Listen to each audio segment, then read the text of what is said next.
Hey everyone, I got a unboxing and a review for you today. We are doing the DJI Osmo Mobile 2. So hit that subscribe button, hit that like button, and let's roll that intro.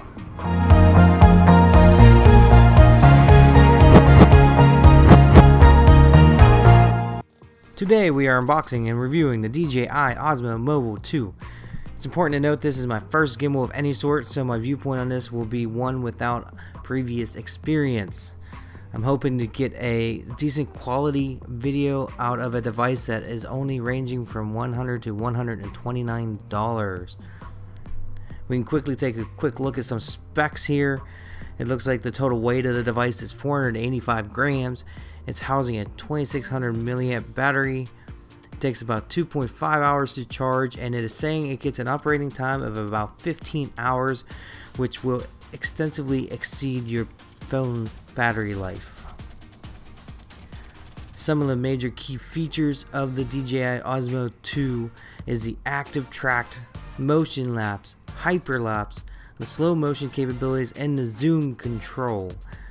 Now, some of these features you will have to be using the DJI app for it, and I'm curious to see how that functions, as I have read other reviews that have had good and bad experiences with that application.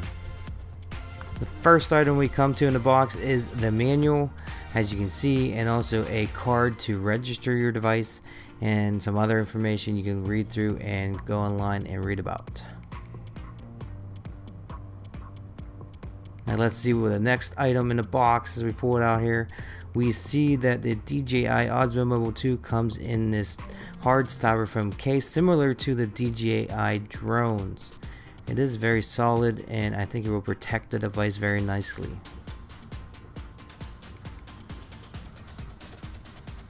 Now if we pull on this tab and open this up, we will see the Osmo Mobile 2 in a molded type environment. There's a dry packet here, we'll get rid of that, and we find the USB micro C charging cable.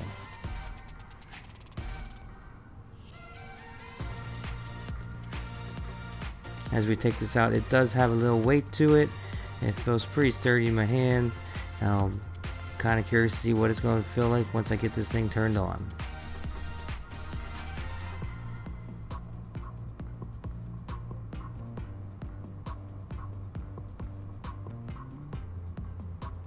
Now let's set this aside and let's go do some testing on this and see how this $129 gimbal performs.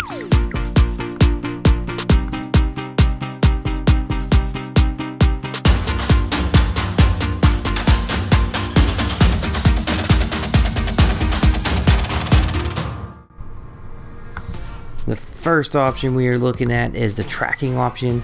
I am using my son here. I set it to track my son, and as you can see, the gimbal is rotating my iPhone around, following him as it is in tracking mode.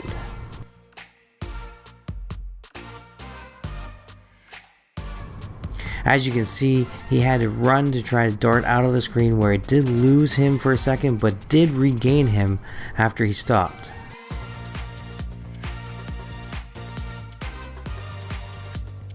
I am having him duck, and as you can see, the gimbal rotates down to pick him up and rotates right back up. The responsiveness is very fast and very fluent, and I am very impressed with the overall capabilities of the tracking so far. Now we are going to test the tracking behind objects.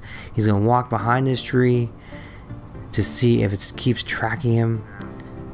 We can see that it did stop tracking him at the moment he went behind the tree, but it did pick him right back up, and it's continuing tracking as he goes back behind the tree.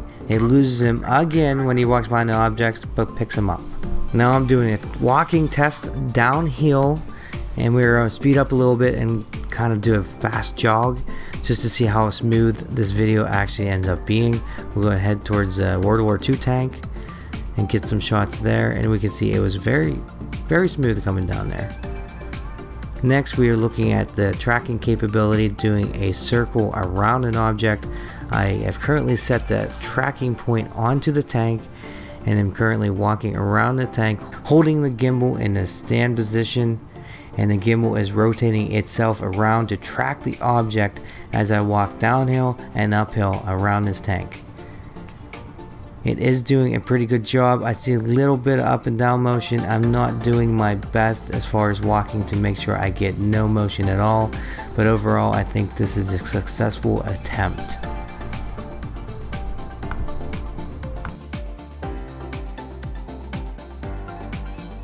We are now testing the motion lapse ability, the ability to set points and time lapse a specific frame to frame points with the time frame you set.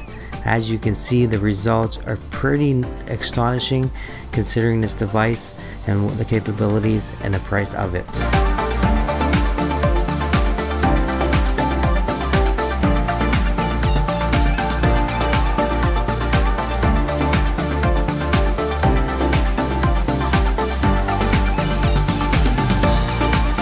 The last feature we are looking at is the hyperlapse ability of it by speeding up while tracking a single point of object. As you can see, we enter this memorial and it does a hyperlapse as we go into the center of the memorial.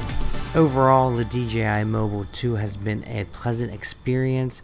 It has worked as I expected for a 129 device gimbal. The motion lapse, the hyperlapse, the tracking all works wonderfully.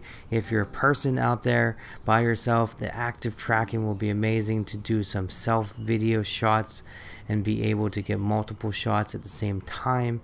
It's easy to use. As you can see, I have my son using it. He loved using it, and I would definitely recommend this device for anyone using a mobile phone, especially at the price point it's at. Don't forget to hit that subscribe button, that like button, that share button, and look forward to the next video.